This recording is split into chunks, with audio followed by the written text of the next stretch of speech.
Le 7-9 sur France Inter. Notre invité Léa Salamé, député de l'Eure, il a été ministre de la Défense. Bonjour Hervé Morin. Bonjour Léa Salamé. Barack Obama va annoncer ce soir son plan pour lutter contre l'État islamique. François Hollande sera vendredi en Irak, mais n'est-ce pas trop tard ? Ça n'est jamais trop tard. Vous voyez, dans cette histoire-là, on a eu une espèce de démission européenne. Aucune capacité de réaction de l'Europe. Et la France doit emmener les Européens dans une opération pour faire en sorte que on ne s'attaque pas simplement à des terroristes, pour qu'on empêche ces terroristes de construire un État islamique du type application de la charia sur l'ensemble de la région. Puisque c'est pas simplement le pays. Oui, c'est fait. Depuis des semaines. Ça existe. Ça existe, entre mais la Syrie il et n'est pas l'Irak. encore trop tard. Il n'est pas encore trop tard. L'État islamique est à environ 30 ou 50 km de Bagdad. Et nous devons réagir parce que ce sont nos valeurs qui sont piétinées matin, midi Donc et soir. si Obama annonce ce soir une opération militaire, il faut que la France nous en soit. Nous devons y être, bien sûr, sous un certain nombre de conditions. La première, c'est une décision de l'ONU. La deuxième, c'est que ce soit une opération internationale. Et la troisième, c'est qu'il faut que les pays arabes y participent. Ensuite, sous quelle forme ? Là, c'est plus compliqué. Mais vous voyez bien que derrière tout ça, quand on évoque la construction européenne, on voit bien que si nous étions capables d'avoir une politique étrangère européenne, une politique de défense européenne, nous gagnerions en souveraineté. Alors que là, nous sommes des spectateurs d'une histoire qui se construit d'abord sans nous. Là aussi, on n'entend pas, sur un autre sujet, on n'entend pas l'Europe, elle est inaudible, elle est déchirée. Je vous parle de la Libye, elle est absente. Là aussi, on a entendu François Hollande qui veut mobiliser sur la Libye, qui ressemble de plus en plus à la Somalie ou au Mali. On est déjà en guerre, nous les Français, au Mali, justement. On est en guerre en Centrafrique. Est-ce qu'on a les moyens d'aller en Libye ? Bien entendu, nous n'avons pas les moyens d'y aller seuls. Mais là aussi, c'est une réponse européenne et internationale qu'il faut. Il faut bien voir qu'en Libye, vous avez deux parlements, grosso modo deux pouvoirs qui se sont installés. Le sud qui est dans les mains des djihadistes, la partie ouest aussi. Et donc, très clairement, l'État ayant été obligé de déménager de Tripoli. Et donc, vous voyez bien qu'il s'installe là aussi une source extrêmement grave pour la stabilité de la région et de tout le bassin méditerranéen. Est-ce qu'on aurait dû partir de Libye il y a 2 ans ? C'est toujours facile de reconstruire l'histoire après coup. Quand on me dit aussi la France n'aurait pas dû intervenir, les Britanniques et les Français n'auraient pas dû intervenir et l'OTAN. Mais en même temps, à la même période, on expliquait qu'il fallait empêcher Kadhafi de pratiquer un génocide sur son propre peuple. Tout ça est extrêmement compliqué. Ce que je sais, c'est qu'aujourd'hui, jamais le bruit des bottes n'a été aussi fort, jamais le cliquetis des armes n'a été aussi fort dans le monde, et que à travers ça se pose une question pour la France.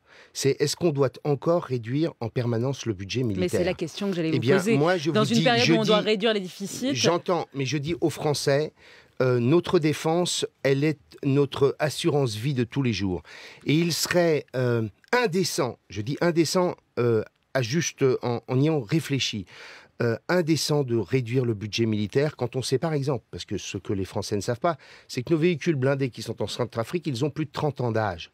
Quand on n'est plus capable d'assurer le chauffage des casernements en fin d'année. Est-ce qu'il faut l'augmenter le budget si on part en Libye, si on part en Irak ? Non, il ne faut pas l'augmenter, mais il faut que François Hollande, sur ce sujet comme sur les autres, ait le courage de réorganiser notre défense en ne laissant pas le nucléaire prendre grosso modo l'essentiel des crédits d'équipement supplémentaires dont nous aurions besoin pour les forces conventionnelles. Hervé Morin, 3 questions de politique rapidement. Si je vous dis ça suffit maintenant, j'en ai assez de m'en prendre plein la gueule, vous me dites quoi ? Pour Thomas Thévenot je lui dis que c'est un crétin. Il a desservi une fois de plus toute la vie politique, pas simplement le PS, parce que je suis dans l'opposition, que je peux me réjouir de constater qu'une nouvelle fois, les Français se disent, ces types-là, ils sont malhonnêtes et incompétents. Et je lui dis, ça relève en effet non pas de la pathologie administrative, ou je ne sais plus quoi, là. La phobie administrative, ça relève ça c'est sûr, c'est de la psychiatrie, ça fait aucun doute. Et le fait qu'il reste député ? Il ne devrait pas l'être, c'est tout. Vous allez voter la confiance à Manuel Valls ? Non, absolument pas. Vous attendez Godot ? J'attends Godot et j'attends surtout que nous soyons en mesure, nous centristes, non pas de nous obséder sur la présidentielle, quand vous pensez qu'à l'UMP, ils sont déjà 8 candidats sur la liste, sur la ligne de départ. Moi, ce que je voudrais, c'est que les centristes construisent une grande force politique à partir d'une majorité d'idées. Qu'on ne soit pas simplement dans l'obsession de qui sera sur la ligne de départ au moment des primaires, mais qu'au contraire, on construise une grande force centrale où on met autour de la table les centristes de l'UMP, les Fillon, les Juppé, les Bayrou, les sociodémocrates déçus, les écologistes qui pensent que Mme Duflot n'a peut-être pas la vérité, et que nous disions aux Français, on va s'occuper du fond, on va construire une plateforme politique, et ensuite on s'occupera de l'homme qui va porter cette plateforme politique. Ça changerait un peu de la carte postale de Martine Aubry ou de celle de Nicolas Sarkozy. Alors justement, Nicolas Sarkozy, à votre place, il y a 2 jours, il y avait Alain Minc qui nous a donc confirmé qu'il revenait, si vous en doutiez. Vous pensiez que c'était un scoop, vous ? Non, il reviendra, et ce qu'il nous a dit, c'est qu'il reviendra au centre, et ce que dit Alain Minc, il ne faut qu'un seul candidat de la droite et du centre pour la prochaine présidentielle. Ça peut être Nicolas Sarkozy ? Qu'Alain Minc dise ça, c'est juste quand Le Pen est à 25%, ça fait aucun doute. Qu'en revanche, on considère qu'il est d'une évidence absolue que celui qui a perdu les élections présidentielles de 2012 soit le recours de 2017, très franchement, on peut aussi en douter. C'est pas votre recours à vous, Nicolas Sarkozy ? Mais moi, je veux construire d'abord une majorité d'idées et une plateforme politique avec toutes celles et tous ceux qui ont envie de sortir d'un schéma politique dont on voit bien qu'il mène la France au fond du trou. Christiane Taubira est l'invitée de Patrick Cohen à 8h20. Vous avez une question à lui poser ?